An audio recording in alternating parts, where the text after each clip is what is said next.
This episode of Recording Studio Rockstars is brought to you by Isotope, Native Instruments, Atom Audio, and SAE Institute. You're hearing my voice right now mixed through Isotope, Ozone, and Velvet on Atom Audio monitors and headphones. Make sure to get my free mixing course at mixmasterbundle.com, and please check out our awesome sponsors using the links in the show notes. And please like and subscribe to this YouTube channel because it's a great way to help support this show. Now get ready to rock. What advice do you feel like you'd like to go back and give yourself?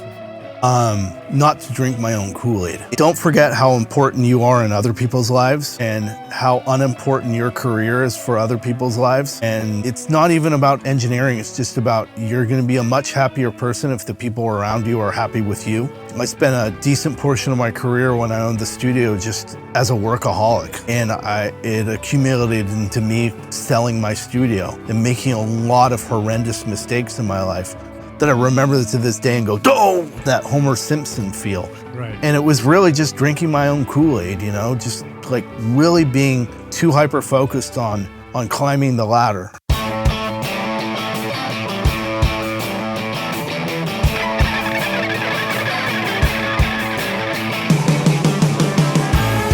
Welcome to Recording Studio Rockstars. I'm Lid Shaw, and this is the podcast created to help you become a rock star of the recording studio. Dreaming of a career in audio or the entertainment business? SAE Institute Nashville, in the heart of Music Row, offers hands-on programs where you'll learn on professional-grade gear with industry pros, learning through real projects, not just lectures. Explore studio production, live sound, audio for film, and a whole lot more. Or take the entertainment business program to learn about contracts, promotion, and more. With diploma, associate, and bachelor's programs, there's a path for you. Book a tour today at nashville.sae.edu or call 615-244-5848. Howdy, Rockstars. It's your host, Lid Shaw, and welcome back to Recording Studio Rockstars, bringing you into the studio to learn from recording professionals so that you can make your best record ever and be a rock star of the studio yourself. My guest today is Brendan Duffey, an award-winning mix and mastering engineer with 21 nominations to his name. Based in Jupiter, Florida, Brendan has nearly 3 decades of experience delivering world-class sound for artists across different genres, including Bruce Dickinson of Iron Maiden, Kendrick Lamar, Milton Nascimento, and Sheryl Crow, to name just a few. For 10 years, Brendan owned and operated a major recording facility in Sao Paulo, Brazil, before relocating to California to focus on mixing and mastering. Later, he moved to Jupiter, Florida, where he lives and works with his family. Brendan holds a Bachelor's of Arts in Recording Arts from CSU Chico and a master's degree in music business from Berklee College of Music. Big thank you and a shout out to our mutual friend Matt Boudreau for our introduction at our annual NAMM meetup back in California. Please welcome Brendan Duffey to Recording Studio Rockstars. Brendan, my friend, are you ready to rock, dude? Yes, I believe I'm ready to rock. Welcome to the show, man. It's great to have you here, and it was awesome to meet you briefly when we were in California. Yeah, you sat down with me and I believe 2 of my old students from when I taught college. Oh, that's so cool, man. So that's part of your background is a lot of teaching. You've really gotten into the teaching stuff, haven't you? I did. When my wife and I sold the recording facility that we owned for, like you said, a decade in Brazil, I had a baby and almost a 3-year-old. And we decided it would be better for our lifestyles to move back to California, Davis, California, in a simpler life. And I basically quit the audio industry at that point and became a college professor at American River College and spent 6 or 7 years there teaching advanced audio courses, which was amazing. I actually credit it with making me a better audio engineer, and the success I have today, I believe it had a major role in, my teaching had a major role in making this all happen because it made me really understand what I was doing. Yeah, it's fascinating. I've found the same thing. I started this podcast and I've been doing it for 10 years, and I thought I was going to be sharing all this knowledge that I had. And I discovered it eventually. I was like, I have learned so much just from doing this and just from, listening to other people and interacting with everybody. Well, it's teaching is just, it's so many iterations of translating what audio is, and not everybody learns the same way. So you can never explain something in a singular way. It has to be right.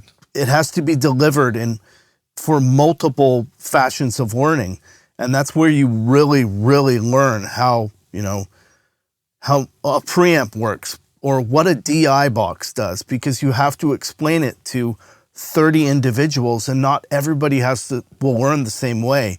So you sort of have to have this Swiss Army knife of teaching methods in order to make sure that your students understand what they're working with.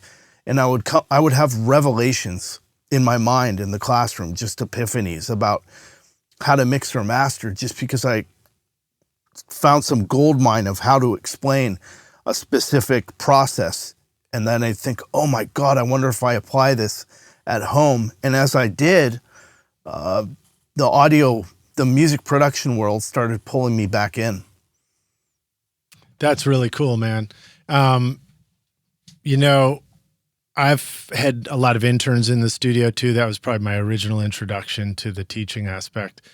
And it's also just really rewarding working with people and just interacting. And it's just fun to, it's usually younger people, it's usually younger versions of ourselves that are in the schools learning this stuff. But it's a variety. I mean, I just had a conversation with a guy who's a few years younger than me, just went back to, having finished a career in something else to go back to school for recording.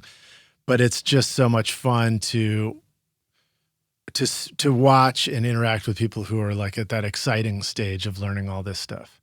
Well, it also has taught me to still be excited about things.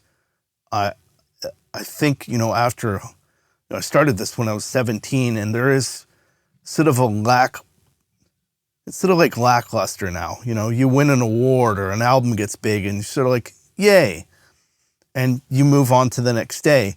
Whereas when I see my students do it, it's so much more exciting for them. I was at NAMM this last year and I ran into a bunch of students that were doing so well.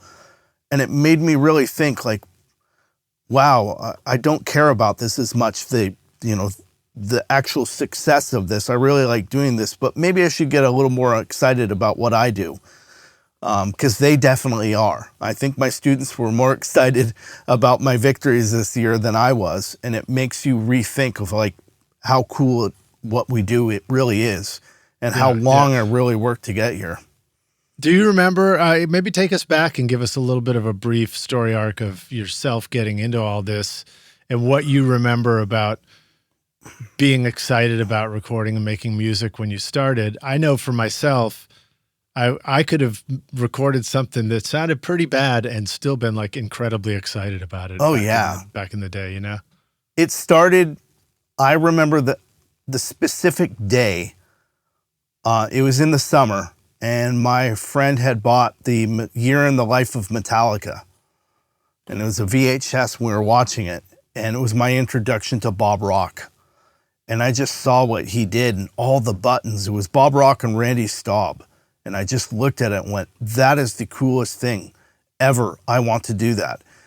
That year, my friend Nick and I bought a 4-track Tascam and started recording music.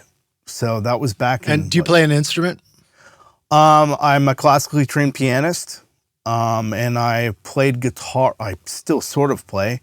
Played guitar since I was 16, I think. And I played saxophone for about 15 years.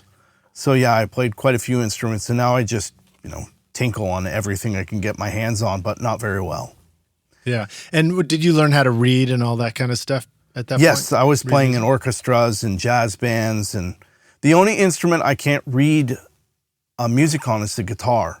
And I just did everything by ear. Yeah. So, but everything else I, went and had lessons and did the whole music thing as a kid in school. and outside of it. So I played in Dixieland jazz bands as a kid and would drive all around the state of California, go play moose lodges, playing Glenn Miller tunes. And it was a lot of fun. You walk in as a kid, like 13, 14-year-old kid, and all the old people would look at you like, oh no, there's just a bunch of dumb kids. This is going to suck. And when we got those looks, we just open up with Glenn Miller's In the Mood. The da-da-da-da-da-da-da. As soon as that happened, all the old fogies would hit the dance floor.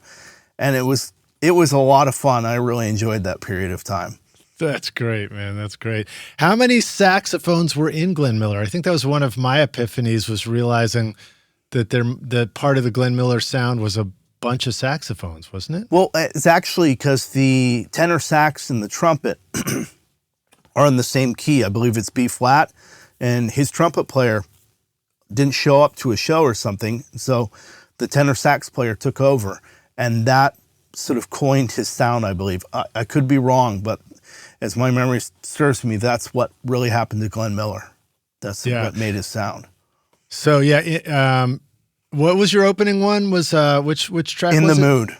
In the Mood, yeah. And which one is da na na na na na na? I won't remember the name.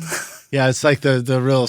That's the one where I think of like the sax as just being this. You're like, what is that sound? That's so cool too. Well, that's great, man. I mean, I came up loving the sound of jazz too, and went into rock and roll, but I think it's fun to have an appreciation for all that variety of music going into what we do. I mean, even as a kid, I grew up listening to playing classical music. So as a kid, I would listen to Berg, Schoenberg, and then I'd go off to the Beatles and then AC/DC. It's just always been a lot of different stuff. So I was always interested in tons of different music, but really recording is sort of what clicked in me, because I was never the best instrumentalist. I could never get to the level of any of my friends, but the recording studio was a little different in that. And I think I liked a lot of the technical aspects of the instruments and setting them up, and guitars and amps and microphones and which preamp and the compressor, and that was much more interesting to me than sitting there and learning, all the modes on the guitar. I just wasn't interested in that. But I could read for hours a manual on an SSL. That was much more interesting. Yeah.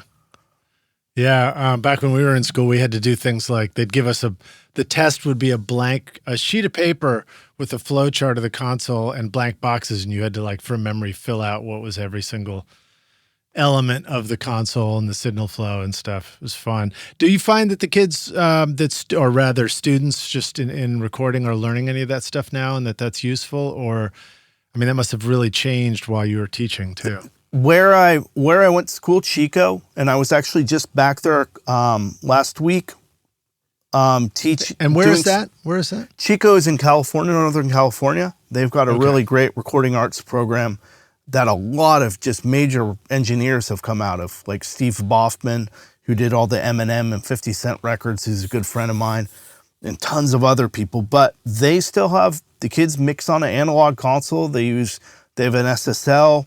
Duality, I believe. They have an API, and they have a bunch of analog consoles, no tape machines, but they mix on a console. And at American River, where I taught, we used a 2-inch tape machine and an SSL, and they have to set everything up and understand signal flow and patch bay. We focused less on Pro Tools because there's so much information on Pro Tools, but there's less information on where recording came from.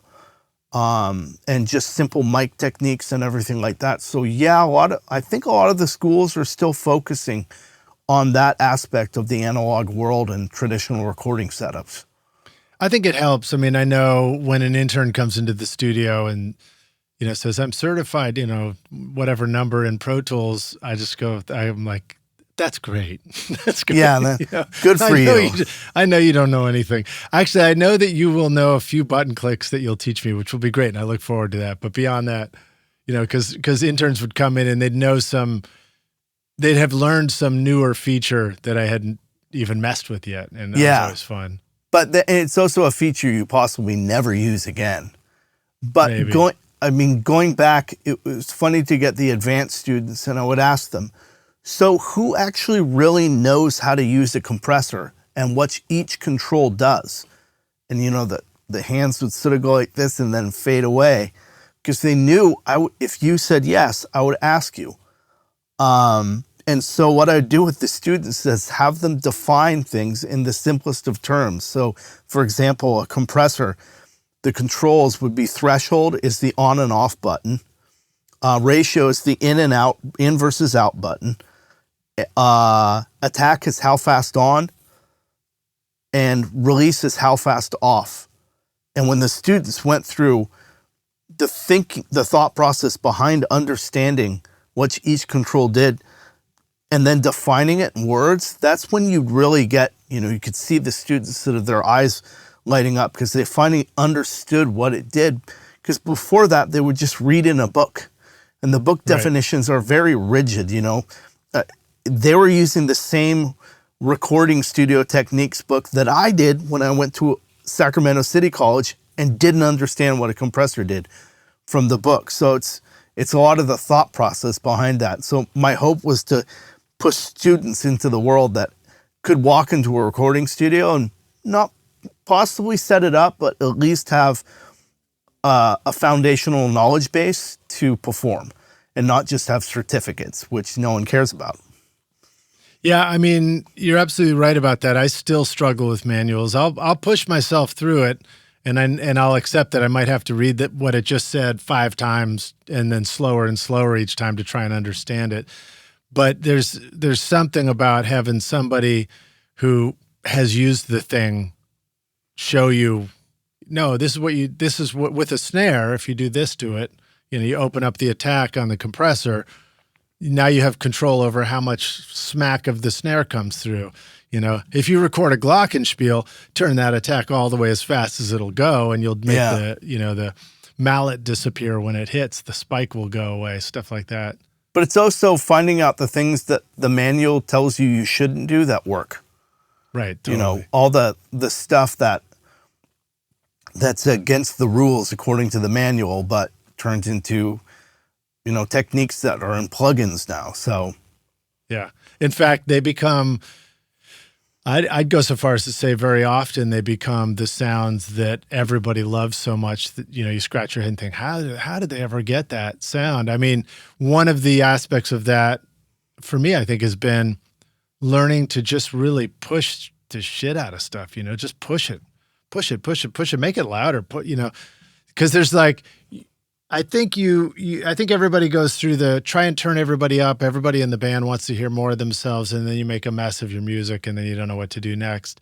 And then you learn to be too careful, and you're like, oh, you can't just turn things up. That doesn't work. You have to learn how to make more space for things. And then probably you come back to learning, what, you just need to just push that, just make it louder. It'll sound better. Well, I did 2 workshops, mix workshops, one at Chico State and one at this other place called Butte College, both in California, Northern California. And I told the students that I have my secret setting, which is, its definition is blow shit up. And so they'd see me using, if you really want to hear what a compressor sounds like, don't just poke at it. Just ignite it. Pour lighter fluid on it. And so I mixed an entire track for them with just SSL EQs and I think 2 different types of compressors. I think a FET and like an 1176 or something? I used a V-Comp or something. I can't remember. They weren't my plugins. I just went, okay, let's try this one. I can mix anywhere. Just, this is the type of plugin. Let's see what it sounds like. And I went through a couple different plugins till I got what I wanted, and I explained why I wanted it. And then you see the students start to understand. And then, of course, the teacher goes, oh, for the next couple of weeks, I'm going to get overcompressed mixes. But that's how you learn how things sound, is just really pushing them to their limit. And I don't see a lot of that on YouTube. I don't spend much time on YouTube, but last night I went and investigated some mix techniques, and it was a guy who I've never heard about whose records I can't find, teaching people how to mix, and it was everything I wouldn't do. It was careful and controlled. I went, you know, I grew up watching Sylvia Massey and Rich Veltrop and other mix, and they would just blow shit up and then sort of push it back and then carry it in. This is not what this guy is doing. I'm going to trust the people who have made some legendary records rather than this YouTube. Right. Not that they're wrong, but I think there's too much information and people are too careful. I'm making an assumption, but that's what I got out of doing those mixing courses, is just people didn't realize what wrong stuff you could do with the equipment to make different sounds. From synths to strings to studio guitars, Complete 15 has it all. Native Instruments' flagship bundle gives you everything you need to create pro music in any genre, with cutting-edge instruments like Contact 8, Massive X, battery, guitar rig, and session guitarist for lifelike electric and acoustic guitar parts. Use our code ROCK10 for 10% off at nativeinstruments.com or get started with Complete Start totally free. Yeah, I mean, even back to your Glenn Miller analogy, I mean, there was probably a lot of carefulness in learning how to arrange music and read music and everything, but it was the break in the rules of putting a sax where a trumpet was supposed to be that discovered the whole new sound that made everybody, made it memorable. Like gated reverb coming from a talkback mic or whatever, you know? Right, exactly, yeah. I mean, I have a Blackface 1176, which is a FET compressor in my studio, and I had been using it. I'd been pretty careful, actually I had a favorite thing, and I was like, that's where the sound is and everything, and I started to explore some of the other settings a little bit. And then I learned about the all button mode. It's like, whoa, that's pretty cool. And then I finally learned from somebody to just turn the input all the way up, just dime the input knob on that thing. And we discovered an entirely new vocal sound that some artists I work with, like, that's the sound that we love, that sound on our recordings. So it's fun to discover stuff like that. And you're absolutely right. What, do you think that there's anything that we lose in the digital plugin world as far as that being able to break stuff element versus the analog world? Or do you think there's still plenty of you can break it opportunity to discover? I think there's plenty of break it, because you can even clip Pro Tools and get sounds out of it. I remember watching a Joey Sturgis video, and he's like, oh, you have to clip your here, that's part of the drum sound. I went, wow, that's a pretty interesting way to go about it. And I started doing it, and it has a sound to it. That truncation does something. But I think because we have this sort of limitless plugin folder, that people don't master their plugins. They just sort of scroll through them till they find something that works. And so I think mastery of equipment is something that's fading in some cases, because people just will buy the bundle and they'll just go in and do the Manny Marroquin setting and leave it at that. I remember the days. It's not necessarily even their fault, right? Because there's just not that much time in life to be able to. You can't master all of them in a lifetime. But I think that some tools. We had a limited amount of tools, so everybody knows all these tricks with that singular tool. And I try to do the same thing with my plugins. I think I use the same, 30 plugins, maybe even less, for everything, just because I know where to go with them. And I'm not tempted by new plugins anymore. I go, oh, wow, that looks cool. And then I could spend $100, but then I've learned it just goes into the list, and I forget about it. The island of lost plugins? Yes.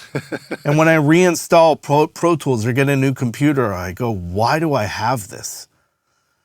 And I'll revisit it or try to do something, but it just doesn't play into my creativity anymore. It's just too much.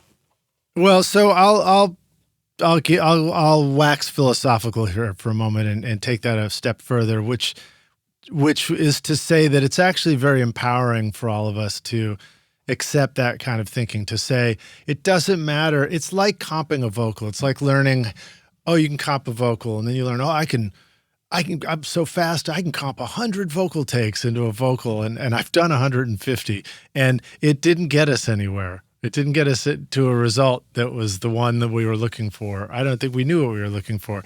But it's similar with the plugin stuff. It's like you can keep looking, you can keep trying everything because you're hoping that the other one might be a little bit better. This one might be better. This one might be better. But it doesn't actually matter. What matters is learning how to use, like you said, the one that you've got. You don't necessarily want to get stuck using a terrible one for very long, but we tend to kind of hear if it's terrible too. I think we kind of don't feel good about what we're doing, or we discover it. Sometimes we discover it a little bit later. But what it does open up for us is it opens up this realization that we don't need more options outside of ourselves. We need just the right amount of options that we can work with, and that it's the possibilities of what we can come up with and the ways we can be inventive and use them where the magic is. I think, it's like, it's in us. It's like remembering to look back at ourselves for the inspiration instead of out at the gear, I guess. I also look, especially in mastering, I've limited myself to tools that I just find allow me to use one thing and be very creative, or a tool that does something extremely well. Like there's a BrainWorks limiter, and I don't use its limiting at all. I just the BX limiter? Yes, the True Peak one. I use the XL and the Foundation quite a bit, either on the pitch or the catch, just because it does something really nice, but very slight. And so it's always there just for that. I don't use anything else. Or I'll have plugins like the newfangled audio limiter. Wow, it allows you to do just about everything in one plugin. Is there another plugin that possibly does one of those processes better? Yeah, but with the limited amount of processing I do, will I really notice the effect? Or is it more important that I'm able to have a really seamless workflow and get to the result faster? I think I put more weight on that than going through a million different iterations of limiters to find the exact one. I think knowing that the ins and outs of that plugin and what it is good and what it is bad at and which cases you should utilize it and when you can push it and when you can't, that's where the sort of the secret sauce is. And I think using a single plugin day in and day out is the same thing as me using all my analog mastering gear. I just know when it's going to work. There's certain mixes that come here. Another Sheryl Crow track came in the other day, and I knew. I heard it in my car, went, oh, I'm going to use this compressor. Just on this part, oh, that's going to be great. And this EQ, because I already know what it's going to do. I can hear it. Cool. So if you don't have that relationship with your plugins, you're possibly doing yourself a disfavor because you're not applying the correct tool. Right. As in when you have a tool set that isn't so fast you can't even learn them all, it means you do get to learn them so you know what they do, so you can know which tool to choose. Like knowing which guitar to pull down for this next song, Like you don't want to try all the guitars on it, right? I still use the Focusrite red compressors that were the originals when the first, plugins came out. And I have a theory that they've gone through so many iterations that those are possibly some of the best plugins just because they're the oldest ones and they've gotten better and better and better. I use those all the time. They're my go-to. It's like Deverb. It's horrible, but in all the right ways. And I know exactly which setting to go to and how to create something quickly. And especially when you're in a creative mode, if I'm in the studio working on something and an artist wants something, I'm not going to open the brand new waves like someone's version of a reverb because I'm I'm going to have a learning curve. I don't want that. I want immediate results. So having that familiarity with your tools, I think, is paramount, especially when you're producing or you have a lot to do in a very small amount of time, and you need to have the results that granted you your name and your success. Yeah.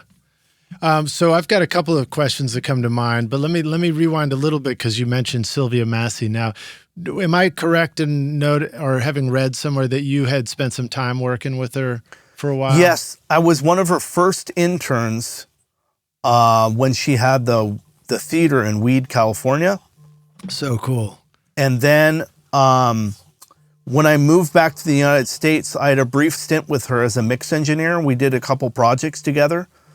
I've known Sylvia for a long, long time. I think over 20 years. I love her to death. She's an amazing creative person. She is the polar opposite of me as far as music production, and which makes me love being in a room with her because she just does stuff I would never do. And I have to think whether I'd like it or not. I don't really apply any of Sylvia's techniques, but I do apply her thought process. Because she's always trying to shake things up, not for the result of audio, but to compel the artist to do something different. Yeah, so I mean, like Sylvia, of course, I remember when the Weed studio, when there was a Tape Up article about it, I think, and I was just fascinated by that. I love the idea of a studio and a theater because my family grew up running a movie theater, so we had a space that would have just made an amazing studio. Made an amazing movie theater too, though. It was an amazing spot to be in. It was right at the right time in my life where I was very into heavy metal and how metal productions were being done. And I got thrown into Sylvia's production with an engineer named Rich Veltrop. Everything was analog, 2-inch, big old Pro Tools system with the 888s. And I got to see the whole thing go and how she did vocals and recorded drums. It was amazing. And it was complete opposite to everything I thought music production was. So when I left, it was just sort of, wow, we're not here just to put microphones on. And, my world was Bob Rock. She is nothing like Bob Rock. It was just doing crazy stuff to get crazy results. At Isotope, mixing and mastering just got even smarter. Velvet gives you silky vocals with sibilant slurn de-essing, dynamic tone shaping, and de-click, all in one plugin. And Ozone 11 now includes clarity, upward compression, and AI-powered stem focus to help you master like a pro. Use code ROCK10 for 10% off Ozone or any of Isotope's incredible plugins at isotope.com.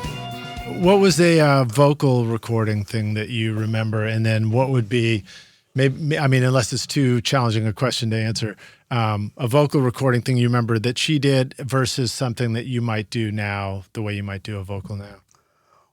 What I learned from her in vocal recordings just was there was never a negative thing said. She never oh, sorry, I'll do that again. Don't apologize. That was great. And she just always kept there was a great aura around that part of the day, because it was the same part of the day. No one was in the room. I sort of sat off to the side or in another room, and everything was positive. Yeah. I never heard her say a negative, like, we're not there yet. It was more like, yay, that was awesome. Let's make it better. And the guy would leave, and they may have only gotten a couple vocal takes, and he would be super happy.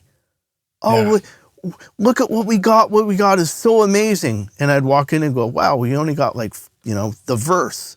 Oh. But that's the way things were done. And I never did it that way. I was a lot more critical. So that the social aspect of it was something I began to think about a lot more. And she was a master at that. It's so true. There are all these elements to production, to recording that do require, a really careful hand. There can be the technician, there can be, the white lab coat side of it. There can be the, great with people side of it. There can be the side of somebody who knows exactly how to say what note that was or what interval was just played. And it's so much fun to be around other people who are great at it, just to learn and see, pick up bits of information. How often do you get to do vocals now? And that's the other part of my question, because you're doing mixing and mastering, and you've also done recording. So one of the things that I've learned a little bit about from some of the mastering interviews is mastering, like you just described, can be a collection of knowledge about this thing does this really well, I'll try it. Or it can also be identifying very small differences between sound versus, mixing could be like turning the input knob all the way up on an 1176, or recording could. Yeah. How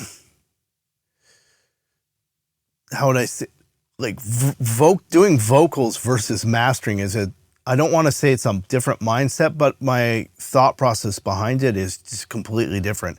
Yeah. One, mastering is that last creative step, in which you're just trying to pull out the best in the song and carry their idea in a little louder and maybe a little more enhanced to the finish line. It really depends on the person, because I have a lot of new mix engineers that work with me, and I'm doing a lot of repair. I'll phone them up and go, hey, could you bounce that again and do your fade out a little better? Or you need to go do some fades over here. That's a lot part of the mastering work, is also identifying things that could be better on the delivery. So the thought process is completely different. If I'm doing vocals, I'm looking a lot more at the lyrics and delivery and copying, in my version of what Sylvia did. Keeping things light and, happy and moving forward, but trying to do as few takes as possible. I like to do entire takes of songs rather than focusing on one phrase. I really hate overcomped tracks. Yeah. When I get to mix it, and it's something I learned from mixing. Like, no vocalist would actually do this, and I don't think it sounds good. But that's my opinion. But simplicity, I guess, in both of them is what I go after. Trying to do as little as possible to get the best result. But every once in a while, you have to dig in. Do you have a way that you think you can verbalize what an comped track sounds like or feels like that might be helpful to the rock stars listening? It's tonality. When there's so much switch in tonality between in one phrase, that's one thing I catch in a lot of lack of breathing. I find that when people comp tracks, it gets into an edit mode where they want to take a lot of stuff out. And I like the breathing between, something about the breaths between words I think are very important. And a lot of that is lost, that transitional period between words. I think a lot of the comping, if it's not done well, you lose that factor, that delivery factor. I would rather have a take that maybe is not as good tuning wise or in delivery, but at least it flows well. I think if I was to say one thing, it would be they don't flow as naturally. It sounds like it's been, chopped together instead of glued. It just doesn't stick like some of the records I like, the older records that I know, where the vocal take is basically one fell swoop and it was done. Yeah. Yeah. It's tricky. It's hard to learn that. It's hard to practice it. Or it takes a lot of experience, I guess. One way is to just sort of create boundaries and rules for yourself. I'm just simply not going to do something. Another is to, do it 10 different ways until you've learned what works and what doesn't work. I feel like early on I learned you can't be zoomed in and zoomed out at the same time when you're making records. That's a great way to put it. And thank you. And being zoomed out is sort of what you said. It's like having that ability to hear a whole take for what it is.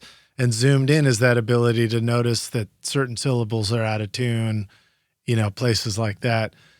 And, maybe zoomed in is more appropriate in pre-production too, even if it's just a band in the studio or it's studying how to perform your vocal before you just get out there and just do what feels right. Well, I worked on a Bruce Dickinson record called Balls to Picasso, where we sort of took the old record, remixed it, but I produced the record again. And I would go over to the producer's house and he would talk about vocal comping back in the day. And I realized something is vocal comping is so visual nowadays. Yeah. And before that, it was this art, and he would explain how he would do it with the faders and how he'd get the certain result and why this vocal sounded this way and this one sounded this way. And when we got delivered, a lot of the comps were still there. So I had the final vocal take, and I could see and hear where he went between vocal takes. And there was a lot more auditive concentration than visual concentration. And I think that's a mistake people do make, is visually it looks perfect, but you really have to turn the screen off or turn around and listen to it. And that producer, whose name is Shea Baby, pointed that out. He goes, he is very proud of how he used to comp vocals. I mean, the guy did the Scorpions, Ozzy Osbourne, just Whitesnake, just tons and tons of great stuff. But he explained to me his process and his perspective about vocal delivery and how he would comp vocals and guitar solos, sort of the same way. And there was a slight complaint about today how it's done, because it is so neat and visually compelling. Oh, the different colors, and you can see. It was on a lot of people, I think, overcomp their vocals. That's fascinating. Yeah. I think, I don't think I look at it. I don't think it's funny to think about that. I've got a way of doing it myself, where I'm really listening very intently, and I kind of hate having to actually look up to see what number the take was. It makes me dizzy, to be honest. Yeah. I mark my like takes. Swooping up and down. I mark my takes with crossfades some of the time. While going, that was a good one. I'll chop something and put a crossfade. And the bigger the crossfade, the better the take. And so a lot of the time when I go back and comp, I won't even listen to the other ones, because I knew that something about that one I really enjoyed. So I'm going to keep that one. Maybe I'll go back and look later if the artist says, I don't really like that take. But I think our intuition at the moment is important to remember and not necessarily second guess. There is a lot of music where I think overdoing it is great, because all of the music is overdone when it's completely electronic. There is something about it that perfect vocal, like a Dua Lipa or something like that. Everything is just so finely done that it's part of the production. But I don't do productions like that, so I get to work on a lot of stuff like that. When you're doing a vocal comp, would you just sort of, do you like to see all the playlists on top of each other? Do you like to use the flipping through the playlist feature? What sort of thought do you have about how you do that? I just did a reggae record a little while ago, and I would listen to each entire take of the verse and sort of assemble it on paper, and then go back and quickly throw them up and see if the take worked. And then I would basically work with those takes, just pushing and pulling. So I'm not going through and listening to every single, line in the verse. It was just a way to do it more quickly. And I think the band loved the result, and I did too. So I don't think I stick to a certain way of doing things. Each production is different. I have done over-comped vocals, but that was due to the fact that the vocalist was having a lot of problems delivering, and he was having stomach issues. So, that's where the technology enhances things because the delivery is something's detrimental to the delivery. So we can put out a great record and let technology, assist a little more than usual. And that there's nothing wrong with that because that's his job. And every once in a while you have to work when you're sick. And he hires people like us to make sure that no one ever knows that happened. Are you ready to launch your career in the audio or entertainment business? SAE Institute Nashville, right here in the heart of Music Row, offers hands-on programs to prepare you for the industry. From studio production and live sound to audio for film and a whole lot more. You'll learn by doing, working with professional-grade gear alongside experienced industry pros. If you're more into the business side of entertainment, SAE's Entertainment Business Program teaches essential basics like contracts and promotion to help you navigate the industry. With diploma, associate, or bachelor's degrees, there's a path for everyone. Plus, Career Services supports graduates as they take the next step. Want to see it for yourself? Immerse yourself in Nashville's exciting music scene and book a tour today at nashville.sae.edu or call 615-244-5848. Howdy, Rockstars. We're back now again for the jam session. My guest today is Brendan Duffey, joining us from his mixing and mastering studio in Florida. And Brendan, are you ready to jam, dude? Yes, I most definitely am. All right, sweet. Tell us a little bit about what you're excited about right now. What are you working on? I think you have received quite a lot of great awards, and maybe you got more coming down the pike. But what are you pretty excited about right now? I'm producing the upcoming Bruce Dickinson record. So we've done writing sessions. We've got a pre-production scheduled pretty soon. And then next year we're going into the studio to start the new record with a brand new band. It's going to be a lot of fun. So far it's been great. We wrote 18 songs already. So we're in the pipeline for selection and getting everything all the arrangements together and lyrics. And I grew up as an Iron Maiden fan, so this is just, wild. I'm a kid in a candy shop. This is just absolutely amazing. And I also Bruce Dickinson is also the same name of the producer from Memphis, of course, right? Yes, and I have a great photo that I posted a while ago. It's Bruce and I in the studio, and I've got the More Cowbell t-shirt. Oh, yeah. Yeah, I love that. When he goes to, you're right. Of course, Bruce Dickinson puts his pants on one leg at a time, except that when he puts his pants on, he makes hit records. Yes.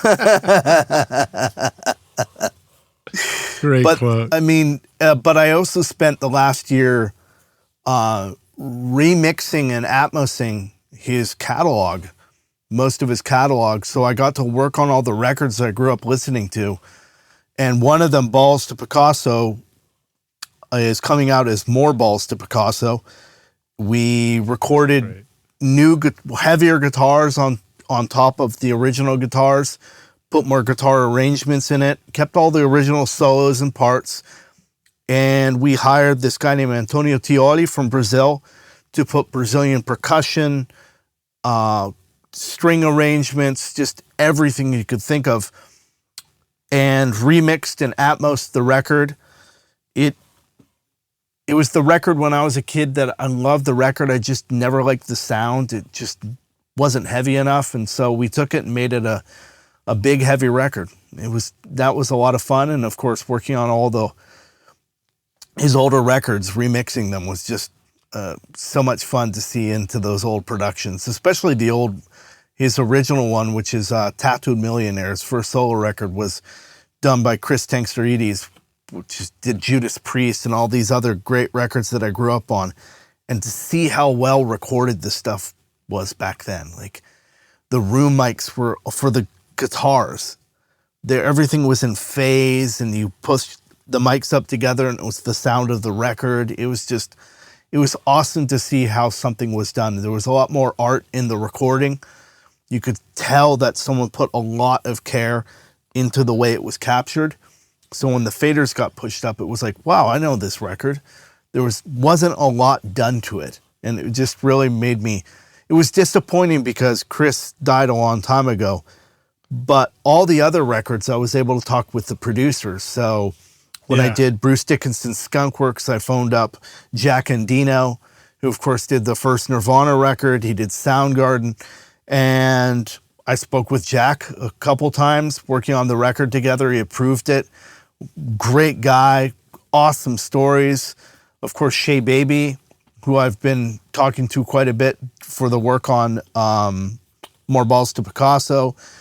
You know, he'll go over to his house and he'll cook me breakfast and tell me all the stories about the Scorpions and Ozzy Osbourne. And of course, the way records were done back then, which is really cool. And he's such a nice guy. So it's this like triple, it's the trifecta. You make a friend, you get all this good information, and you get fed, you know? That's great, man. Did you learn anything about how Paranoia was done? No, because that was... no, that was, I don't think that was Martin Birch. The guy who did I can't remember who did that one. Yeah, but I don't know off the top of my head. I'm not super well versed in metal production, but I do remember loving the sound of that record too. It's something of like those old records, you compare them to new records and they're much smaller, but there's something dirty and gritty about them that I really love. So it was just really cool to open these old records and also talk to the people about that time and how they were made, because the only, you know, information I was getting was from Bruce.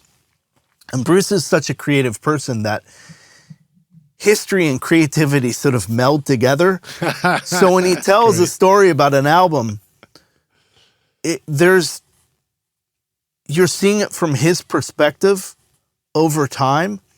So it's great to compare and contrast, you know, how the producer saw it and how Bruce saw it. Because one is, well, you know, a person's been employed to take care of this record and deliver it. And the other is, you know, one of the biggest heavy metal singers on the planet and how he sees this new project and this producer. So it was really, really entertaining to put everything together.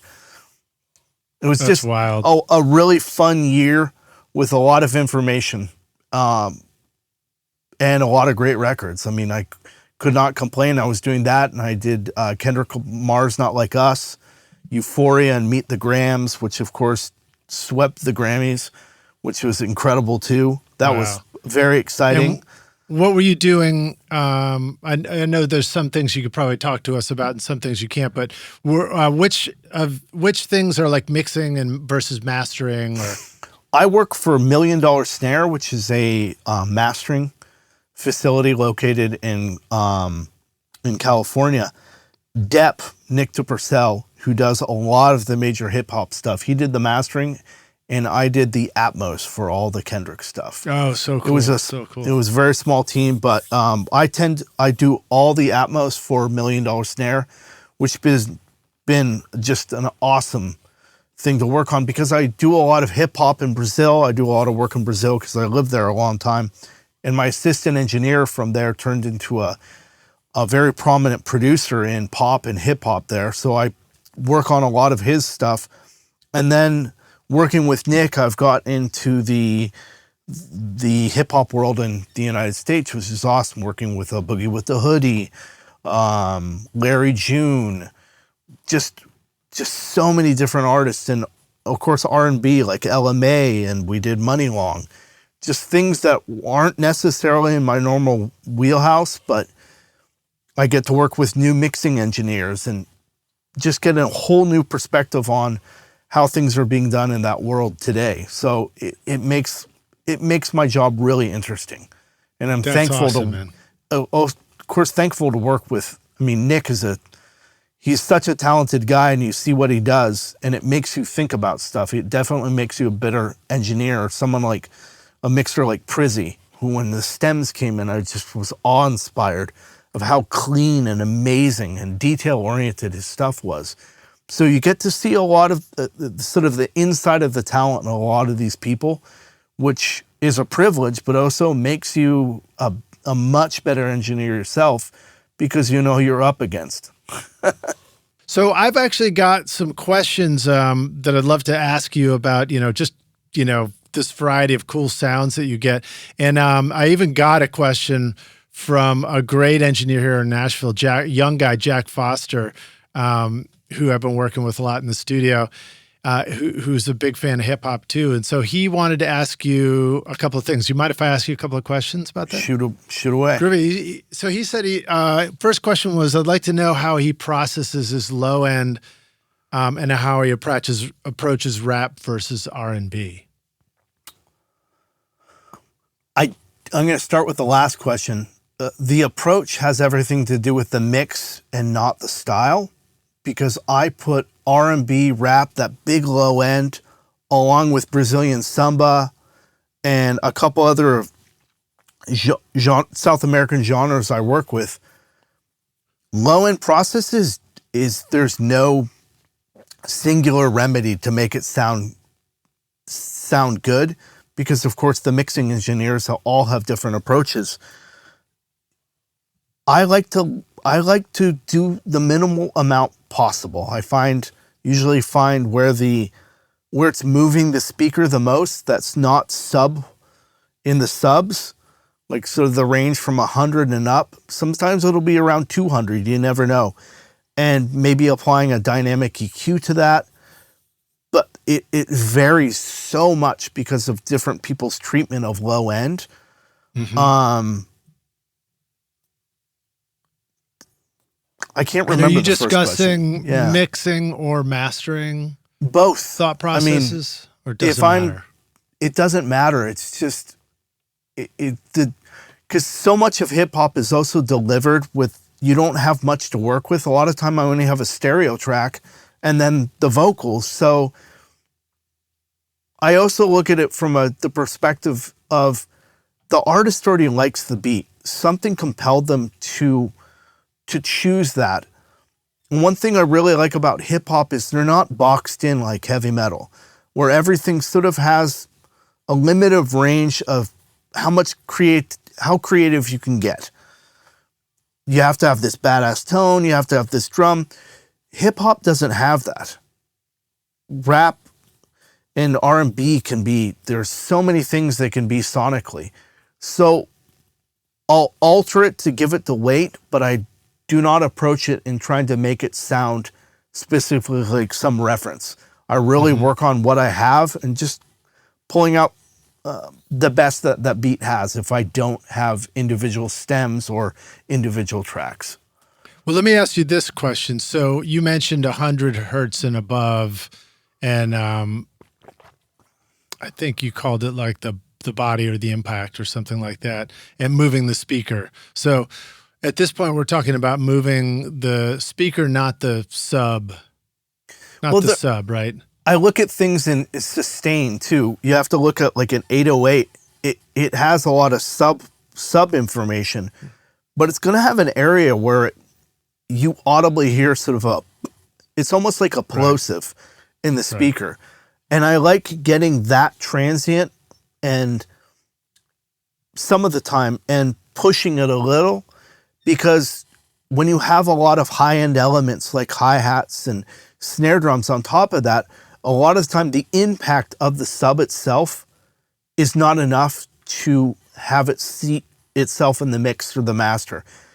A small amount of distortion some of the time is great. There's a BX plugin, Brainworks plugin, that's a limiter. I can't remember what it's called. And it's an MS limiter. And it's got 3, you can do distortion on the sub, the mid, and the sides. And some of the time just pushing that distortion on the sub will really blossom. The low end will just sort of bloom. And it gives it a certain amount of sustain because you're limiting its dynamic range. So it's also knowing what you want to do with the sub. So I can go back to that Brainworks True Peak limiter, which I don't use the limiter. There's a button on it, a knob on it called Foundation. And a lot of time when I get a sub that sounds cardboardy to me or lacks that bloom, that boom, and just sort of hits the speaker wrong, I'll EQ it to where I want it to be, and then I'll push some of the foundation up, and I find that just whatever that EQ, whatever it is, it does something to make the sub a little more prominent in the speakers and less boxy sounding. But then again, there's like 50 different ways I can do this. I just remembering these at the moment. But really, I don't have a singular approach because so much of it is so different. Yeah. Are there, I just out of curiosity, are there any sort of all-in-one mastering plugins that come in useful to you at times? Or do you find that a lot of the plugins you turn toward are like they're doing one part of it, like limiting or EQing or something else? Like the isotope, the ozone. But I never use the setup where I'm clicking through them. I'll open up the individual plugins. Right. Because in my brain, it's just a new device and I don't want the learning curve and I can push things around. I use a lot of the isotope stuff because it's so well done. Newfangled Audio has the Elevate, which is just a phenomenal, but there's plenty of other plugins just like it, but I connected with that one. That can do miracles on low end. It can really screw up your high end too, because you're allowed to put all these transients in it. And if you don't remove the transient, when you're pushing a lot of transients, and you don't remove them from the high end, you can get this really brittle, almost, I would equate it, because when you have too many crossovers of frequencies, I would equate it with almost like a comb filter enhancement system. It's everything you don't want. So I will use the Elevate and punctuate for low end, even on stereo tracks, to have them just get a little more energy and movement in the speakers. All right. Well, so let's go back and talk about the speakers a little bit. So do you ever find that it's helpful to have a system where you can actually turn off the sub?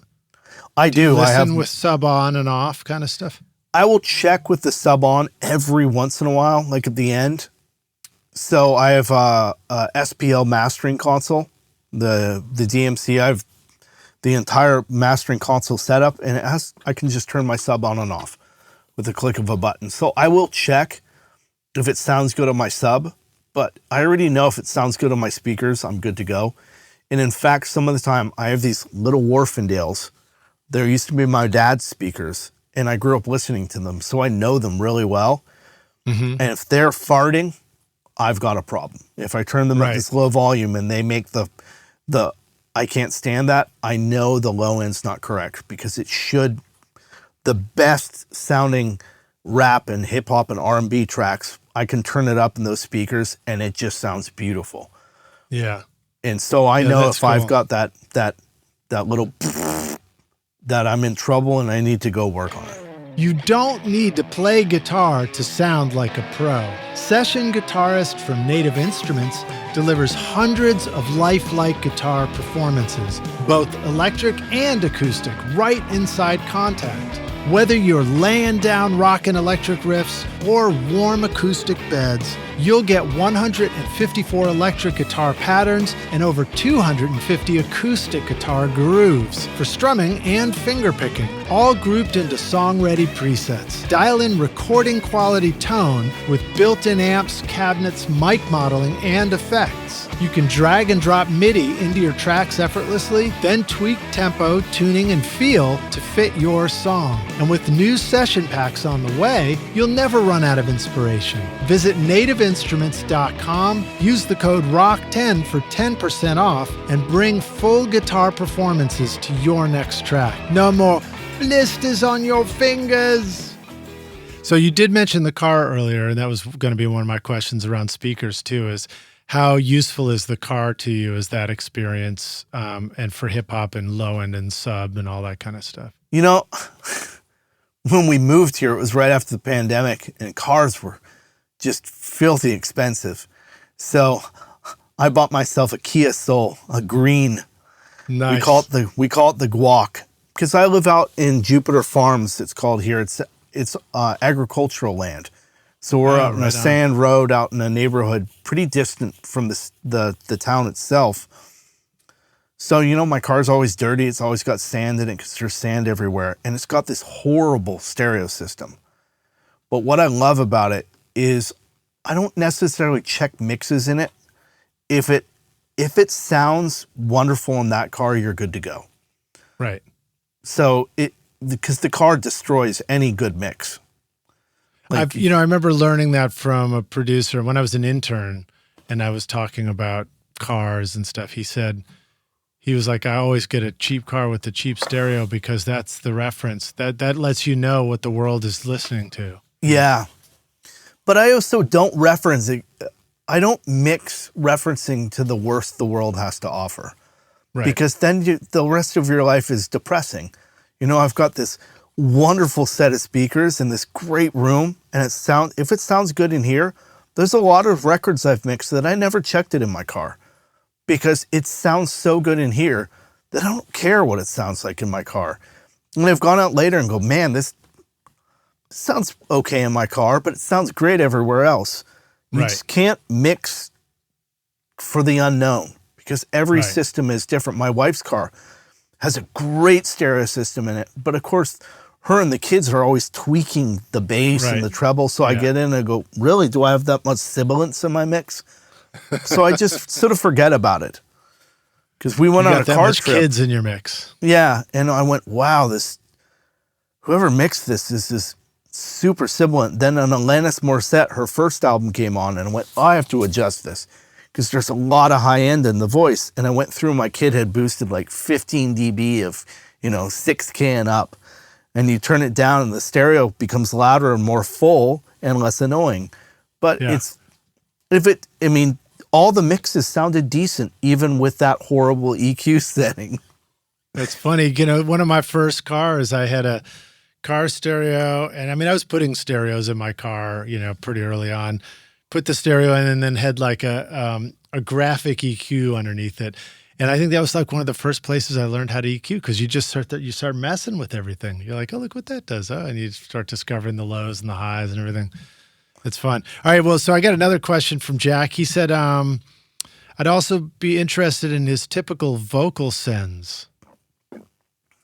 So I think he didn't clarify, but take that as well. I have a template I work with, and that's it. It's not for hip hop. It's not for metal. It's for everything.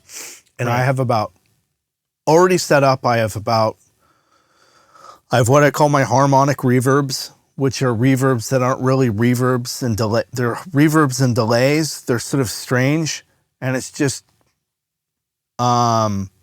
weird setups that I've discovered I really like and strange plugin settings. Then I have about 4 to 6 reverbs already set up, and then I've got 5 or 6 different delays. And they have multiple plugins already on them that are bypassed of things I already know I like. So delay 1 is a setting that I use quite a bit from Sound Toys.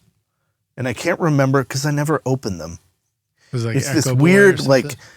it's this weird almost out of time delay that ping pongs back and forth. But I have all my delays sort of set up already. And I do a lot of layering of delays and reverbs.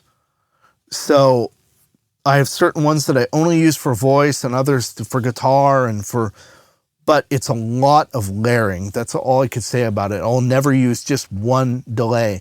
Some of the time I'll use,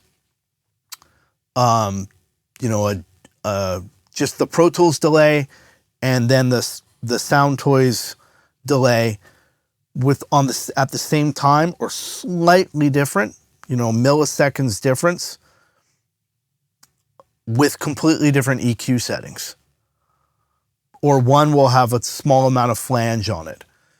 But I do a lot of layering.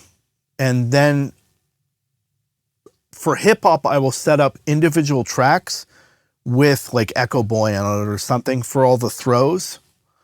So I can just drag the vocal track down. So I'm not automating everything. I'm automating by actual dragging down.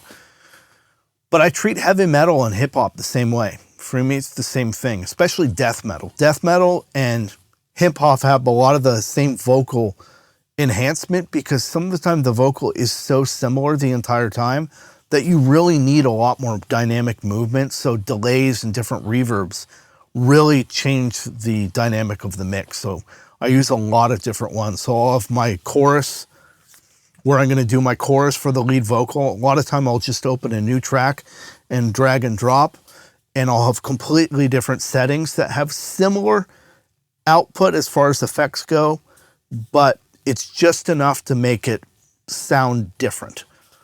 Maybe a little more body on the reverb, or the delay will have a longer tail on it. But again, I don't have exact settings. It's just I do what sounds good at that time, and I'm good to go. Yeah. Yeah, I think it's cool. And I think it's a good reminder to us too that the process of creating a template like that, where we've got these sounds that we thought were cool on backup. Some are like we think might work for all kinds of music. And then some might be special effect things. It's really just about, again, trusting ourselves. Like, well, what do we like? Because that's the kind of music we're supposed to be making anyway. And then, just setting up templates of having those things available to us so that you don't have to go hunt for it. You can just enable it and try it out. I have a lot of stuff where I have 4 different parallel compressors for vocals. One I use on the mains. It's always just there. I'll push it up in the chorus to get a little more push on the lead vocal in the chorus. But some of the others, some of the time, I'll just have it. I'll have delays and reverbs and stuff on the parallel compression, and I'll push that into the mix with backing vocals, or when there's throws, I'll use that instead of the lead vocal. It really depends, but I tend to, some of the time I'll put the effects only on the compressed part, because it just sounds grittier to me. I'll really destroy the backing vocals in the parallel with distortion and stuff on them, and that will be my effects send for those backing vocals, will be on a parallel. Because I can also dry them up, and if I have backing vocals in the verse, I don't want them as aggressive, I can just simply turn the backing vocals off and pull back my parallel process. My whole idea behind this is I want less faders, even though I have more. I tend to be mixing all the way to my right, which is all the parallel compression and all the lead vocals and the buses are over there. So as I get older and older, my busing system gets more complex, but in reality, it allows me to do a lot less processing on individual tracks, because I'm shooting through so much processing in parallel that I can just push stuff around. Do you actually like to have physical faders when you're mixing, or do you sort of find that the mouse on the screen is plenty of it? I just got the 16 SSL faders that are sitting right below me, and both the control modules. Is that the UF8? Yeah, the UF8, the UF1, and I can't remember, the UC1 or something. UC1 with the EQs? Yeah, I'm really enjoying it. Yeah, because that's what I have too now, and I love using it. It makes me use my ears a lot more, and it's making me play with the pan knob a lot more. I think it takes your eyes off the screen, which I think is very important.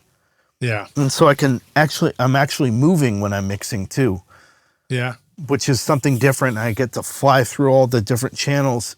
I think it's improved my workflow, and I just enjoy mixing work. I don't know if it's changed my sound, but it definitely makes me a happier person to work on it. One of the things I discovered is, SSL has made this beautiful product with the UF8 and the UC1, and I don't have the UF1 too, but these are basically the 8-channel faders. I think the UF1 is a single fader controller module, and the UC1 is like an emulation of the SSL EQ channel strip. So you've got all the compression and everything there. Plus you have the stereo bus compression, which I've started using a lot.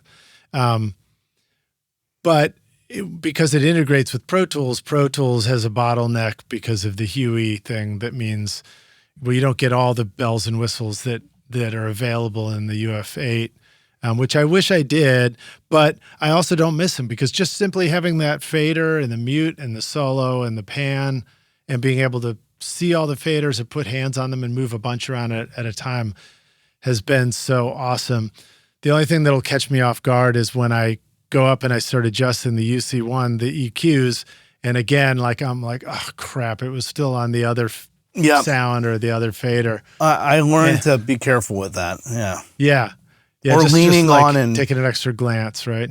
Like the leaning on some of the push buttons, and it'll push the pan into center. And I'm like, what changed in my mix? And then I go back. And so there's a small learning curve, but it also makes you go and double check stuff. But yeah, I still use quite a lot of analog gear. And I had looked into getting maybe a summing box with real faders. And then I thought about it, went, you know what? My workflow is working as is. I think I just need something to introduce more control as opposed to just my mouse. Right. But I'm still perfectly happy mixing on my mouse. Yeah, and Rockstars, we have a playlist of Brendan's music in the show notes, so please click through and listen to that, and you will hear that however he's doing it is working. Some great sounding records in there. Here's an unusual question possibly for you, but because there's a lot of great bass music. With the hip hop tracks you're doing, you've got the variety. You're doing metal stuff, you're doing hip hop, you're doing stuff that's got the salsa leaning or is coming from South America. There's definitely a lot of bass music, a lot of appreciation of that sub, low end, and vocals also. The hip hop community seems to really take advantage of being able to make space for a vocal where the vocal is just so close. It's like enveloping your head, you're it feels like you're inside the speakers when you're listening. And that's just in stereo. That's before we get into the Atmos stuff. But as far as the bass goes, I was sort of curious if you have found that some keys for songs actually give you better bass management or better low end and subs. And then the addendum to that is for example, is D, D the saddest of all keys. Which, hopefully you know my reference there. Yes. Some of the time I'll check that because when I'm mastering, I like to figure out the key. Yeah. And this is something I learned from Depp from $1 Million Snare. He goes, figure out the key, because then you're going to figure out where a lot of the resonance and where the low end hits. So definitely that's a factor. But what factors in weighs in more than that is the arrangement on top, is what people are doing on top of the low end. Because of course it's sort of, you create sympathetics from what you do. It's like playing a piano. So when you have really thick arrangements, a lot of pads and stuff, I think it tends to screw up the low end a lot more, because the low end it's not moving by itself. There's a lot of old great hip hop records where the low end is just great because it has that time to breathe without a million different elements. So I think as you take the Jason Joshuas and the Prizzies, great mixing engineers for hip hop, and a bunch of others, you're going to see that they've carved this area where the low end in the arrangements, where the low end has that space, and there's a lot more emphasis on high end elements and their panorama. They really get things out of the way. I have no idea. I think there's just a lot of parallel processing for them, but American hip hop's low end is treated in such a different way than anything that I do from South America, because South America, they like a lot of, I think the term is farting low end. It just comes from their culture, from samba and all the other stuff. Yeah. Yeah, well, I mean, there's, it's funny, as we make music, we're always referencing music that has been made too, whether we're intending to or not. It may just be a reference to what we've learned about what we appreciate in previous music. And so there's always a carrying over of the history in music of what, of something related to how the music was made or why it was made. And, you think about old film and, people, there was definitely a period of digital filmmaking that it was really cool to, to make it with old film or make it emulate old film, because again, we were carrying over this appreciation of what movies used to be like, and we love them. And it's the same thing in music. So like, when if you reference a farting bass or something, it could be related to the music that's made. It could be related to the instruments that were used in the music. It could be related to the kinds of speakers that people had to listen to music on and or the appreciate mistakes, it on. Also the mistakes that were made. I'm friends with an excellent mix engineer that everybody knows as Noise, whose name is Cyrus, and he works with Mix by Ali, who's another legendary hip-hop guy. And I was over at the studio, and they're mixing on Dre's old console, and Cyrus was showing me how he got the mix reference there, and the bass was just amazing on it, and it was just so distorted. And he was trying to get that, so I actually came in and just distorted the shit out of the SSL and passed it and trimmed it, and he actually made it sound better. But the mistake they made in the production was what gave it that element. Yeah. And it's great to see that someone's, mistake with a limiter and not knowing the capacity of 24 bits was what made that sound so amazing, that truncation. And so they repeated it in the analog world and were able to actually improve on it.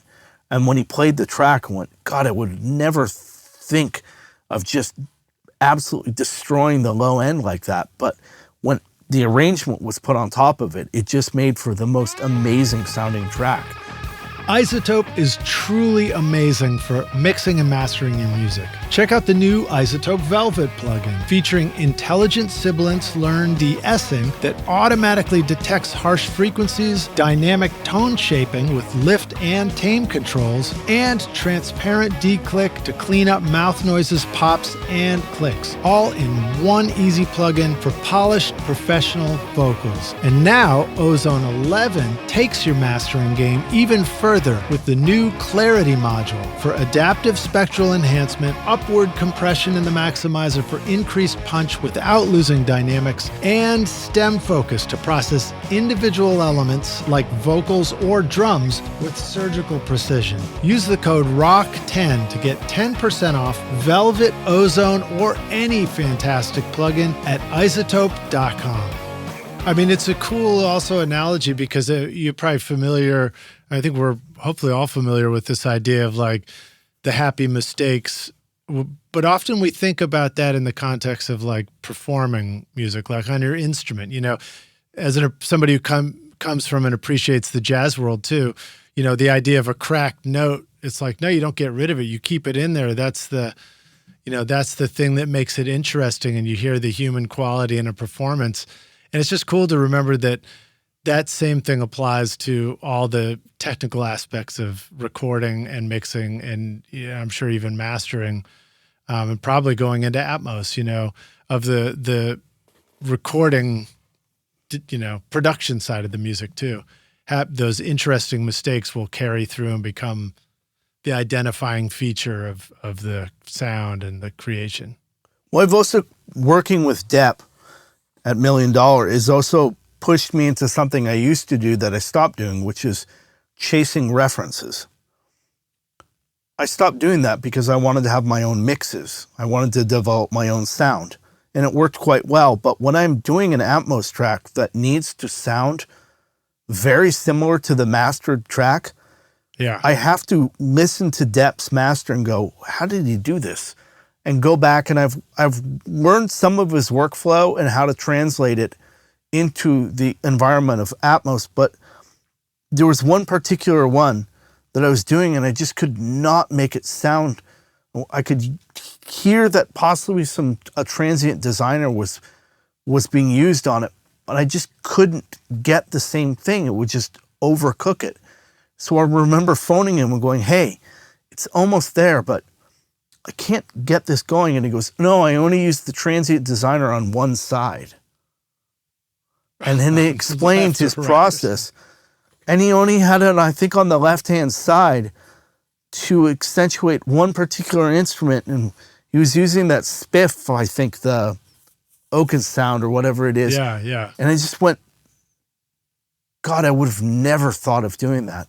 So when I brought the plugin and did that application, immediately I went, oh, wow, that changed the track so much in a minimal way, but it was so noticeable right away. It's things like that that also make me think, you know, mastering everything's stereo, everything has little clicks on it. And Nick didn't come from that world, so he really does some stuff that, you know, throws my brain in a loop. And now when I master, I listen to how I could enhance instruments on sides, and I have been doing processing that only will be on the left side or the right side. Fascinating. Because some instruments, you know, not everything's perfectly matched stereo left and right. I did a reggae track a couple weeks ago, and the chorus, the hi-hat was really jamming. And they wanted a lot of volume, and it just killed the hi-hat. Beforehand, I probably would have done some transient design across the whole thing. And now I just went there and made it so I could just go and grab that hi-hat and automated it. So at that point, I isolated the hi-hat and made it tick a little more so we could have that volume and also enhance that part. So, you know, through working through reference, you have to fight to have new ideas to run after what's occurring in the reference that you're working with. And that's the biggest challenge with Atmos to me, is working with an amazing engineer or amazing engineers and trying to imitate what they did without knowing what they did. Right. There's a lot of power in being able to have a conversation. Yeah. And you brought it up a few times, being able to call somebody and ask. And it's probably a good reminder to us to just remember to just maybe try that sometime, you know? Yeah. Don't be afraid to just ask somebody for some good ideas or for some help, you know? I also discovered some of my favorite plugins now. You know, I go over to my client's house and see what they're doing. Hey, what plugin is that? Oh, you use it on the stereo. Listen, oh, that's how he gets his low end. Right. Like there's an SSL 9000 emulator. And if you just turn it on and get like, the light's not even blinking. For some reason, the low end just gets this big impact. And you discover small things like that just from going over and looking into other people's sessions or workflows. Just another reminder, I try to go and meet people for lunch all the time. It's the one part of the day that is most accommodating to socializing. Yeah. For me. And even if it feels disruptive of the work day, you know, there's so much benefit from that. It's like, go and meet people, but remember to go and meet them at their studio and listen, you know, what do you do working there? Oh, that's cool. You know, cause I always get really inspired by hearing what other people are doing in their place.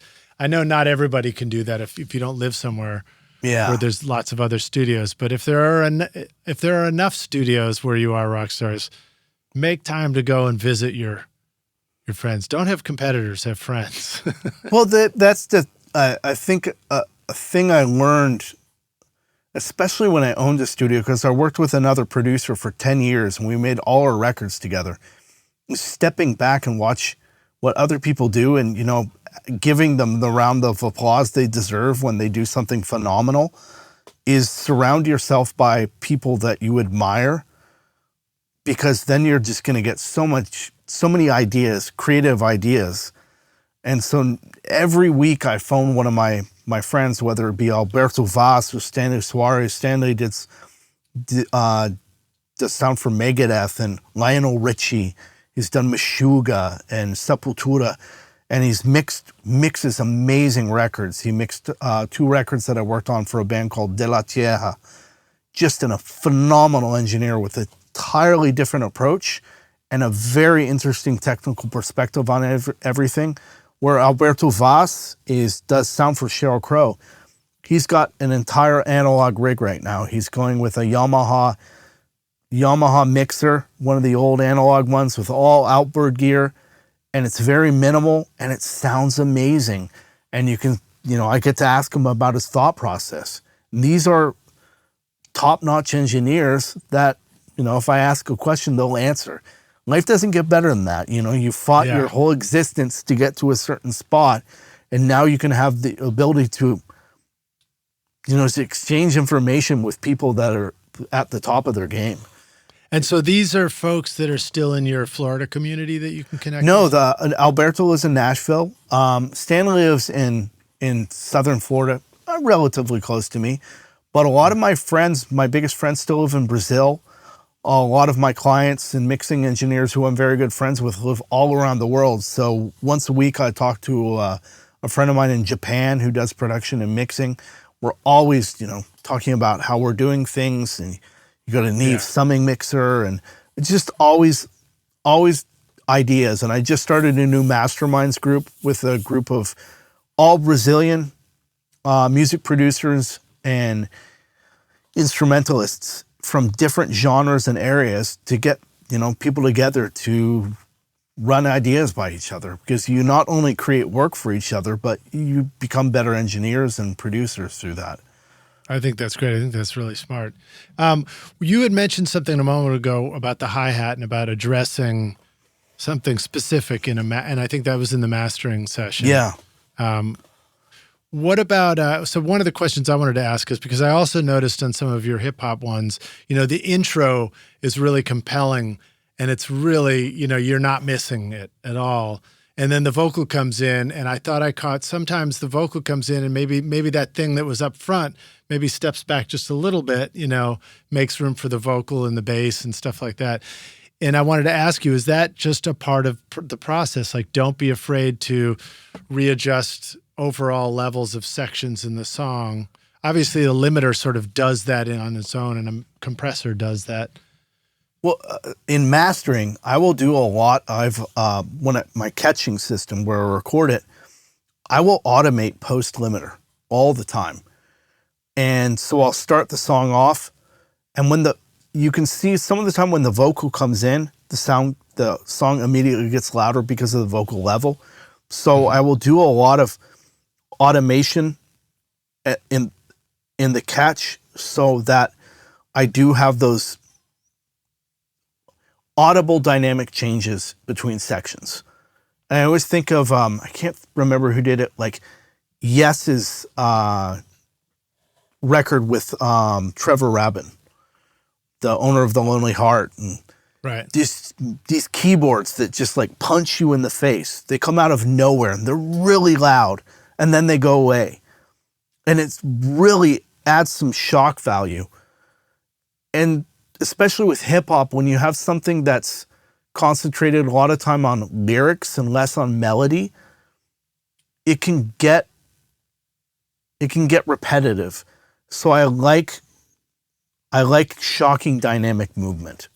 I like a lot of that. So when you notice that something has changed, and I find a lot of stuff is just so plowed, we get so much just really heavy-handed mastering and mixing that there is no room for things to jump around and shock you. Right. So it's something I really love doing in mixing, is having things pop out of nowhere. Yeah, and it's been a fascinating learning curve for me to keep discovering that there's actually more loudness sometimes in dialing back the compression and limiting and just allowing the volume knob to turn up a little bit, And so it's like balancing, even if it's just on the SSL UC1, even it's just like, let me just back off the compression and just gain it more, as opposed to trying to push it into the compression, that kind of thinking. And it sounds like for mastering, it's a similar thing. It's like, instead of trying to slam it all up to the front, don't be afraid to just turn the volume of things up, post limiting to bring it forward. Well, also, especially, take a plugin like the Isotope Maximizer. You've got different types of limiting that you can do, and you don't necessarily hear a massive difference between them when you're scrolling through them. Right. But if you want your chorus, you've got a really loud verse and intro, and you want your chorus to hit differently, do 2 passes of your master. one on modern and the other on transient, and then cut and paste those together. You will notice a difference of how the master hits from those two different versions, and you've put them together. So some of the time I will do multiple passes, or simply I've got a recording gain button that is my last section going in to my A to D. I will ride that between sections. I'm not getting more volume. I'm just getting more processing. Like the feel of any limiting or compression that I'm using is going to increase or decrease. And it's the difference between, I always explain to my students that saturation is like closing a door almost closed and then in a room full of people and yelling fire. You know, the biggest people are going to get out first, and the small ones, the high end, is going to get trampled. And distortion is just like the trash compactor in Star Wars. You're not losing anything. You're going to pull out some extra liquid and things you didn't. So the idea of using these, like maybe a small amount of saturation, very small on the verse, and then take it away on the chorus. And you'll hear that high end opening, and you're increasing the increase in dynamics also will augment your stereo field, because we all know stereo is built either by differences in amplitude or differences in amplitude in time. So if you're doing heavy limiting, you're destroying one aspect of the stereo image. So having the ability to reduce limiting in the chorus and make it louder is another option. So you can do multiple passes on things, especially when you have a lot of big low end. Volume really hurts because it's working, then it's not working. It goes doo, and he hits, and all your limiters and everything really are forced, and then it stops. So there's a lot of breathing. And then a timing of your limiters. So if I have songs that have different time BPMs, I will go through and I'll do passes. So I switch the timing on the limiters in accordance with the BPM of the song. And I've found that the release does a lot better. There's a lot less artifacts that I don't want when I have the timing correct, because everything's done on the grid anyways in a lot of these songs, especially in metal when I have like big, like drilling double bass. If that section kicks in and I have slower releases on my limiter, I can hear it suffering. But if I go the next kick, it hasn't gotten out of the way before the next kick. Yeah, so the limiter just plows everything down. So you want to keep those dynamics there, those sort of micro dynamics.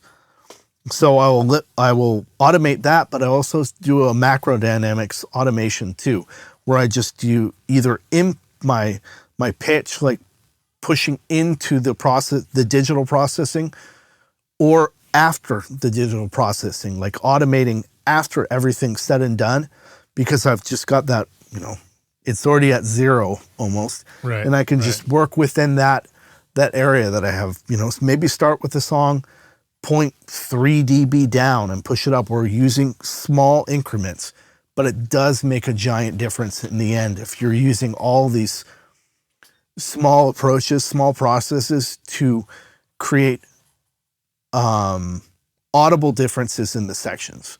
And I think it's just, oh, sorry. I was going to say, so many people just have one single mastering setting for the entire song.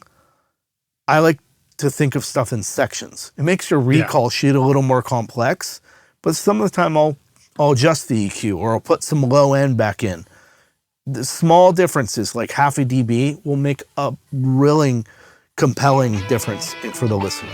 Are you recording your own music or other people's music in your studio, but you're having trouble figuring out how to get your mixes to sound great? Do they sound weak and distant or lack punch and clarity? Well, I've got a gift for you to help you take your mixes from sounding like basement demos to sounding a lot more like professional mixes. And it's my free course called Mix Master Bundle. This course will show you how to get pro-sounding mixes from your home studio with free and stock plugins in Pro Tools. And the best part is, because these mixing techniques will work for you in any DAW, whether you're in Logic, Cubase, PreSonus Studio One, Reaper, or anything you can think of. Are you ready to make your best record ever? Then go to mixmasterbundle.com to get started for free now, and you can find the clickable link in the show notes of this episode.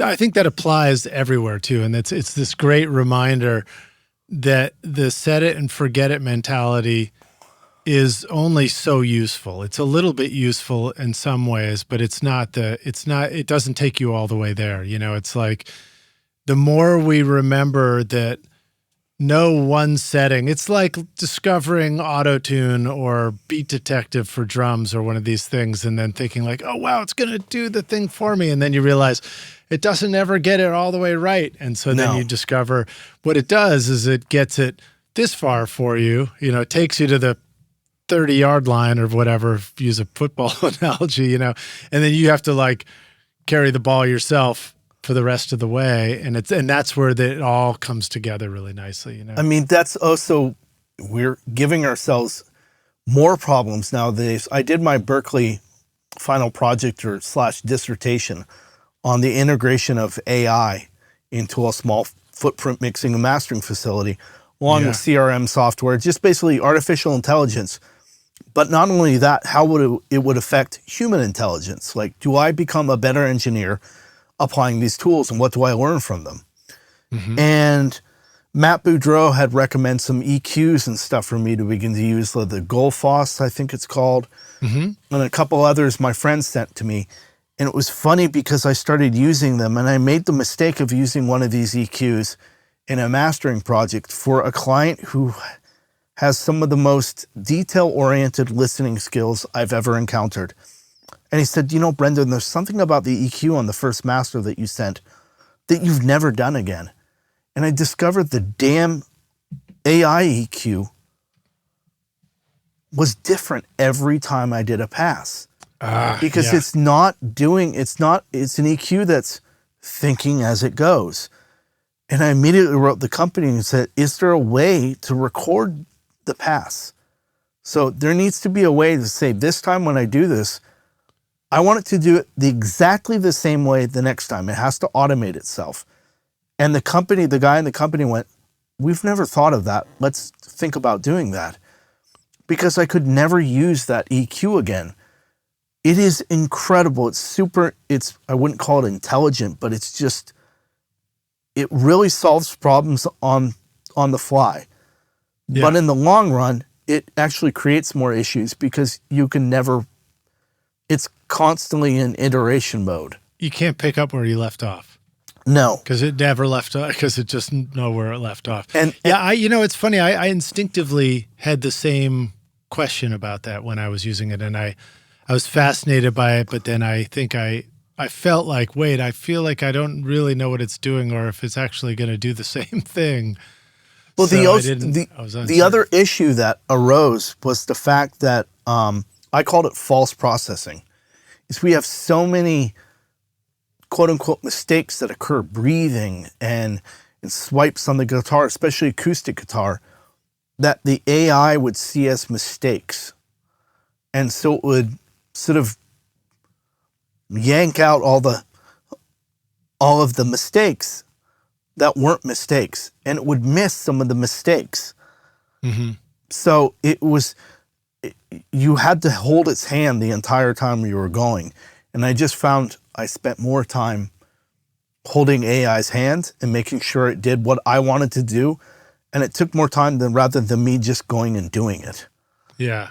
Well, it's a balancing act. I mean, it's true of many aspects of making music, I think. And, you know, where we use the term AI and don't, you know, I think sometimes when we talk about it, we discover like, oh, wait, I was supposed to call this machine learning, or I was supposed to call this something else. Yes. But it's that same idea. It's like, you know, things that do it for us.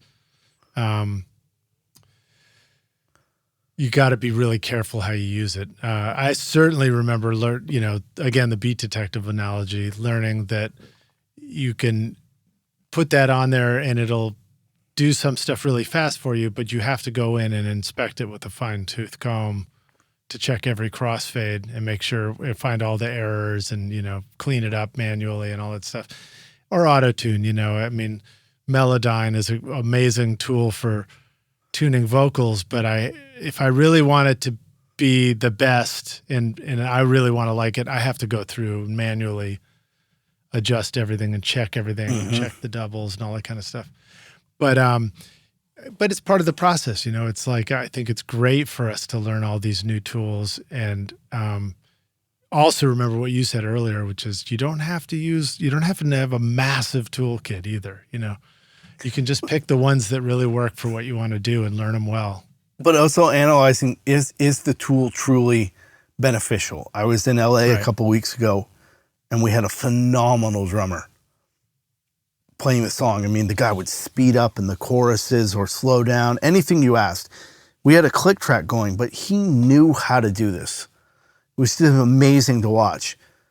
And then the track would be done and would go into the next room and this guy was editing it. And I went in there and he was using some elastic audio and he went, no, look at this. You can tell him how much to groove and everything. And I was just looking at it and went, well, let's try a little more. And the next day we started recording guitars and the guitar player felt something was wrong. And he goes, it feels really stale. And the engineer who had edited it was going through and trying to choose different groove patterns or how hard it would groove. And after about 15 minutes, I just turned off elastic audio and everybody in the room went, that's the setting. And which one is that? And I said, it's the ONOFF regulator. And he goes, what do you mean? Great. It's the off button. I just regulated the OFF setting. And it worked. And not to devalue the work that guy's done, he's worked on all their records, but he went, man, I guess this time we solved a problem and I didn't need to do that. Yeah, you finally hired a real drummer, which is my argument with them for, 3 albums deep. I'm like, stop working with that guy. It's horrible. He doesn't know how to play. Let's hire this new guy. And the new guy was amazing. But they still had that technology is going to take this to the next step. It's going to be even better. And it wasn't. It was actually a hindrance on the process itself. But I'm going to add to your point, which was not to, I don't remember how you worded it, not to disrespect the work that was put into it. That applies back to ourselves, as a reflection too. I do think it's important that we learn that it's okay to work too hard on things and to discover that you didn't need to go and do that and then just let go and throw that away and go back to, the original and stuff. It's like you walking up to the edges and looking over the boundaries. Okay, that's that edge. Walk to this edge, okay, that's that one. So it's part of the process, right?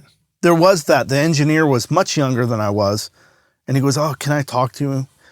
And he goes, I think the band's sort of pissed because I wasted all this time. And we don't waste any time at all. And he goes, what do you mean? I said, well, they would have wanted to edit it. And they needed to edit it in order to discover that they didn't need to do that work. So it was worth it because now my problem is solved because of your work. You did excellent work. You did exactly what we asked you to do. And they asked you to do. The mistake was theirs, not yours. You did an amazing job, and now they know they don't need that. And they need to learn that. That was a learning experience. So now they're not going to question us in the future because we've proven otherwise. And it's some of the time you have to spend the time to prove your point. People aren't just going to take it at face value. They might say you wasted a little time and just answer, but no time was wasted at all. We learned that we don't need to do that. And some of the time that's part of the production because he felt fairly guilty for having done that and been gung-ho about doing that. Oh, we need to do this. It'll make it that much better. And I said nothing. I've learned to, okay, I'm not going to say anything because if it's much better, I'm going to, would have put my foot in my mouth. So I just went, okay, guys, do it your way. But that's not why I hired him. Remember why we hired him, the drummer. Okay. And no one remembered, and now they remember. Well, it's a good reminder too. You always start with great drummer. Always start with a great drummer. I guess unless you're in hip hop, but then you got to get the great loop to begin with, or it's somebody who's great at programming the someone who's great at making beats. I mean, there's a reason. There's a handful of people like the Storks and the Timbalands of the world, because they just make everything we remember. Yeah. That's cool, man. Well, so we've been going for a good long stretch. So let me jump forward to the finish line for us. But I want to ask you before we go one question that I love to ask all our guests on the show. And this one is hypothetical, and we get to take the Wayback Studio machine, and you get to go back in time and find younger Brendan and say, "Listen, dude, you don't have a full beard like I do now yet, but you will one day." Or you say, "Listen, I've come back to give you this one bit of advice. Here's the single most important thing you need to know to be a rock star of the studio yourself one day." What advice do you feel like you'd like to go back and give yourself if you could? Not to drink my own Kool-Aid.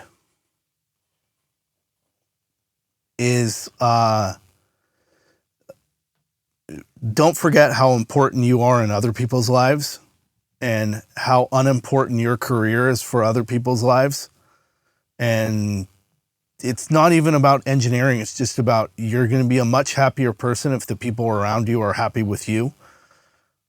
I spent a decent portion of my career when I owned the studio just as a workaholic. Mm-hmm. And it accumulated into me selling my studio and making a lot of horrendous mistakes in my life that I remember to this day and go, "Oh," that Homer Simpson feel. Right. And it was really just drinking my own Kool-Aid, just like really being too hyper-focused on climbing the ladder. And now I don't do that. I move to a place that I can't ruminate about my work. I walk out and there's a pool, there's a small, there's a gigantic pond with fish in it, sometimes alligators. I go pick my kids up from school, I drop them off. I cook dinner, I do the dishes, and I don't hurry back to the studio. I come back when I want to. And that's not something I did before. So, like, don't drink your own Kool-Aid, Make sure you've got to focus on everyone and everything that's around you and enjoy things, because when you get to the right place, you may be disappointed. Yeah, well, I think it's beautiful that you discovered that and, kept your family and, found a new home for your family and found a way to do those things, because that can be a challenge for people. It's a challenge. It had been a challenge for me. And I know it's part of one of the challenges of choosing the production and engineering and music path is how to double down on that. Like, we take this so seriously focused, but also, be able to balance life and family and make it all come together. I'd have to put in there that around the time when I sold my studio is when I discovered Matt Boudreau's podcast. And of course, right, via Matt Boudreau, I said, "Oh man, I love your podcast." He recommended yours because there wasn't any resource to talk about what our world goes through. And not all of us are the Manny Marroquins and Chris Lord-Alges of life. We can be working in the same stratosphere as them, but we're just not household names. We don't have that attention, and we're just stuck in the studio working our asses off all the time. And there was nobody to say, "Hey, make sure you don't do this." And when I got back, I finally found it, like a resource where I can listen to other people's mistakes and fuck-ups and see how they dealt with them. It's the best resource alive, because your creativity is something that comes to you. But those life lessons not many people are going to talk about those. And to have a podcast like yours and Matt's has just been, it's constant, like, it's therapy. I can get in my car, my kids dropped off, I'm going to listen to a little of Liz's show or Matt's show. And there's always a gem in there about something to think about. But the language is not always kid pure on my show, but so just don't be too far from the volume. You never know. Groovy, do you want to, anything else you want to say about life in Florida? Is it kind of sunny and warm and beautiful down there? Are you near beaches? Yes, I'm very close to the beach. It is, it's getting really warm right now.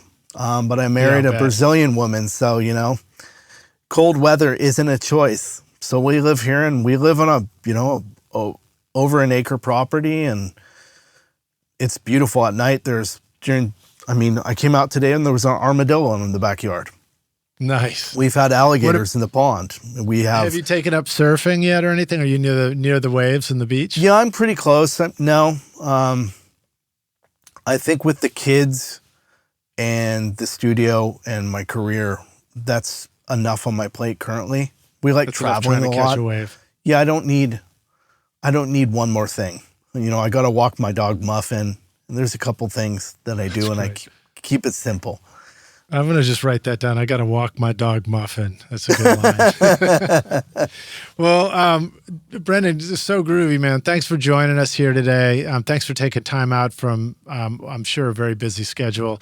Will you let the rock stars know, please, how they can find you? How can they follow you, learn more about you, or reach out to you if they've got questions or have a project or whatever it is that you'd like people to connect you with? Of course, social media, Instagram. It's just Brendan _ Duffey _ audio. Okay. My site, BrendanDuffeyAudio.com. And my email is the same thing, BrendanDuffeyAudio@gmail. It's quite easy. All my contact information is there, and if you type my name into Google, I'm apparently there too. Awesome, dude. Well, thanks for joining us on the show. Rockstars, thank you so much for joining us here. Please, if you enjoyed this, like the video, subscribe to the channel, particularly leave us a comment if you have any questions or have any thoughts about the stuff we were saying. We would absolutely love to hear from you. And Brendan, I look forward to seeing you in person again, man. Yeah, thank you so much for the invite. All right, cheers, man.